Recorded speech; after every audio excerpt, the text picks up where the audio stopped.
Because of the ban from the US, Huawei had a lot to worry about until recently when Donald Trump lifted the ban. Now it seems Samsung has somewhat similar issues to worry about.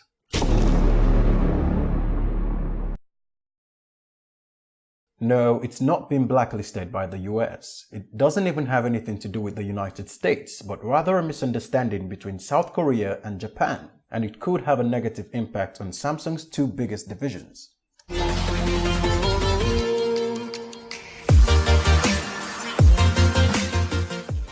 Japan is planning to impose tough economic sanctions on South Korea, and this will restrict the export of three items: fluorinated polyamide, resist, and etching gas, which are used for making smartphone displays and semiconductors. Samsung makes a huge chunk of its revenue from displays and semiconductors, so if this holds up, both Samsung and LG will suffer the impact. And it's gonna slow down the production of smartphones in general, as most of the world's mobile display, be it LCD or OLED, comes from Samsung and LG. And if they can't get what they need to make these displays, they won't be able to produce enough for themselves and their buyers. The sanction does not ban the exportation of these items to South Korea, but it makes it a long and difficult process, because exporters in the country will have to apply for export permission from the government, which will take about 90 days to come through.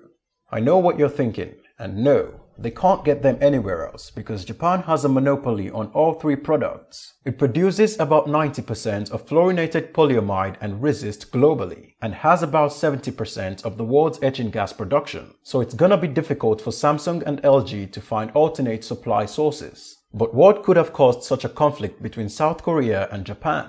To understand that, we need to take a trip down history lane.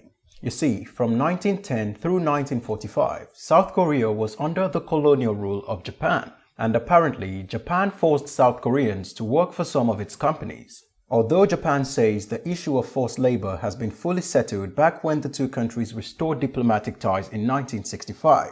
However, South Korean Supreme Court made a ruling last year that Japanese companies like Nippon Steel and Mitsubishi must pay individual South Koreans for forced labor during that period. But Japan thinks that ruling is unthinkable, and now the Japanese government will impose economic sanctions on South Korea as a sign of protest against the ruling. I don't care what you want anymore. This is how it's going to work. You will be here only when I tell you to be here. I'm drawing a 50-mile radius around this house, and if you so much as open your fly to urinate, I will destroy you. Do you understand?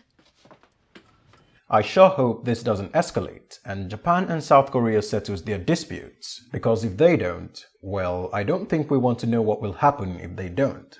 Let me know what you think about this in the comment section below. Be sure to subscribe and hit the bell icon so you don't miss any future videos. Thanks for watching, guys. See you in the next one.